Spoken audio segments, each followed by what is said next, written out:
Okay, so you've read like it was like 300 independently published authors' books last year. Yeah. What are the good things that you noticed? What are the bad things that you noticed? Because I know you've seen patterns. Do not call anybody out. No. 'Cause that's So some really good things. I love when okay, independent authors, I think it's really fun when I get a backstory on the author or the book itself. When something's included, like a lot of you guys put in a little, like either a foreword or something at the end saying why you write, what's important about it to you, things that you don't really get from like big name authors, where you don't feel like you're getting to know them as a person. But I read how many independent author books where they had a really cool about me section and talking about like, hey, this is what inspires me. This is why I write books. Because me as a reader, I just read that and I go, so this person put hours and days and years of time into this. That is a huge labor of love, and it's awesome. I think I like. Wait, I don't do that. There's not a part. You don't have that in yours, but you do. I mean, you do social media posts where people get to learn stuff like that. So I'm pretty hermity. I don't really yeah. let people know the real me. He's crazy. Um, I would say I didn't read any of those books because I can't read because I have attention issues. You can notice it in these videos, or the time.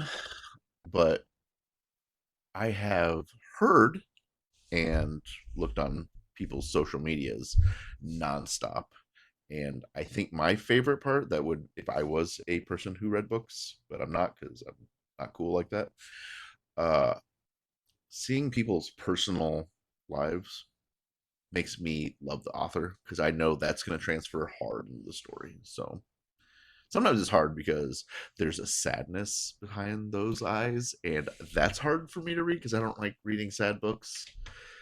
I just write them. But like what she was saying, it's that forming the connection with the author is my favorite part of hearing about other people's books. Second would be story opinions.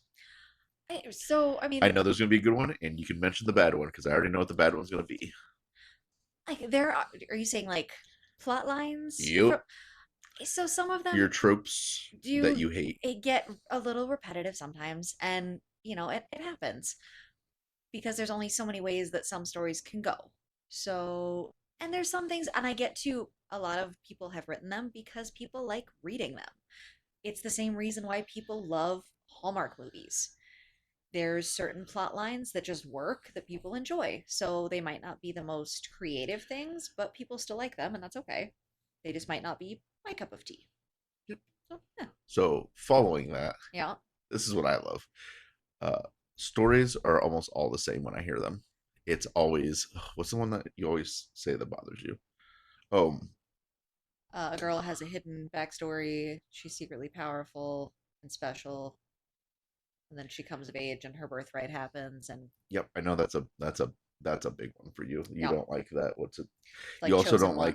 You also don't like found mates and I, stories and I say I don't, but a little part of me guilty pleasure does. but she complains about everyone I because she's like, this do. is the same story. It's just a Yeah. different what do we call it? So ignoring that because we both know that I don't read that much. Um, I think the best way to look this is for my authors, readers, you can ignore this part. All my authors have to remember that that's fine. That story's gonna exist. Everyone's gonna be like, oh, this is just Harry Potter with like more boning or something. It doesn't matter. Like, write your story because the whole point is that story that you have in your mind that you see filters through your brain and becomes something that you made that goes through you. You are in that book. You imprint in that book. And I think that's the cool part. Because if you find people that like you and your brain and what your brain comes up with, then you find your audience. That's what you strive for. You don't just write stories because it's what's popular.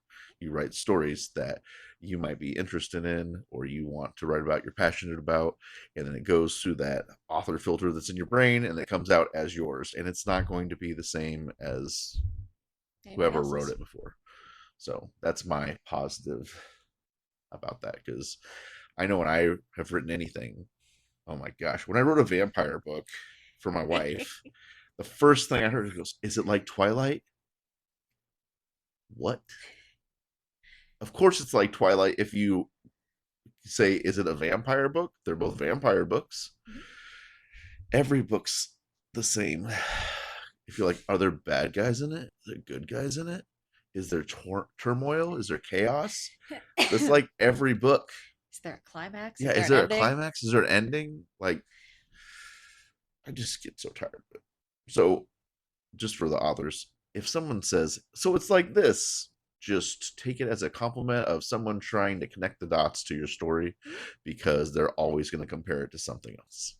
Yeah, What are we talking we're talking about independent authors and books and about? Oh, good anything things. else you noticed? Oh, I will say one thing that it made me laugh when I was reading them because I read a bunch of these like back to back. I got through 300 books in like a few months, but I was kind of cracking up because I think I read three books in a row where the main like male love interest had the very same name in every book, and I just chuckled to myself and I went, "Wow!" I was like, "Wait a minute, it's it's like with people and naming babies. There are names that come into fashion and that are popular. So sometimes all the ladies out there love a guy named whatever. You want to do the name? What's the name? What's the name that bothers you? There was Kai was a lot, Kai, like and Kai. Kai, and then Knox for a guy. I And I love that name. and I giggled at it first, and I Kai. went, and I was like, okay, but how many people out there are named Emily? A million. Let's be honest, that's not a great name. It's not. So, and there are how many people, like, there's the most popular baby names of the year list. There could be a most popular main male character names of the year list It's that gonna ladies happen, just love and thirst after. So, and it's also hard to come up with new names yeah, because they've already been used, or some, or like here's a big one: adding a Y into a name just makes it different. yeah, It makes it harder to spell when you're typing because then you mess it up a bunch. But that was like a big kick. That's what George R. Martin did for names like Adam. make it Just put a Y, special. which is funny because we have a Y in our kids' names. Uh, We're but guilty of it's that. names are hard. And then if you go to, I know some people use like I don't know, it's like a name generator Baby site. name websites. Yeah, like a name generator website or like a baby Jane. They're all gonna have already existed because that's just how names are. And there's only so many names, and you can't make it a name that doesn't sound good to say, which is even you'd be like, this is Bam and Zoink, and then This it is takes you Bunkin out and of Gip. it. Bunkin and Gip, that's a running joke for us. But like names are really hard, and then when you get a name, you get attached to that name because then it becomes this real thing for you when you're writing, and then someone laughs at it when they hear it, and they're like, I can't take someone seriously named Poodlekins. Or I don't know fake names, but you can see it on their face when it's happening, and it's Can be heartbreaking for the author at that point. absolutely, it's like naming your kid Yeah, and then someone being like, it's my dog's name. yeah. I knew a dog that had that. You're just My friend's guinea pig also is named Knox. This is how it is. yeah. But those were three, and I'm going to limit it to three for this one because that's already like 9 minutes. We like talking about books and We do. authors. So until next time.